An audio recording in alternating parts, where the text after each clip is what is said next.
Yun mga kuys, dito ako ngayon sa Bakungan. So ayan yung presyo ng kanilang gasolina rito at diesel. 97.51 ang diesel, ang regular ay 85.30. So grabe ang mahal ng Bakungan dito. Ayan makikita nyo.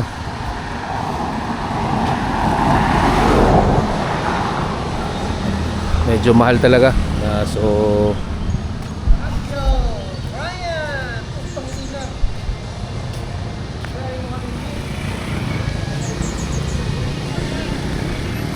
yun mga kuys, medyo mahal nga talaga yung kanilang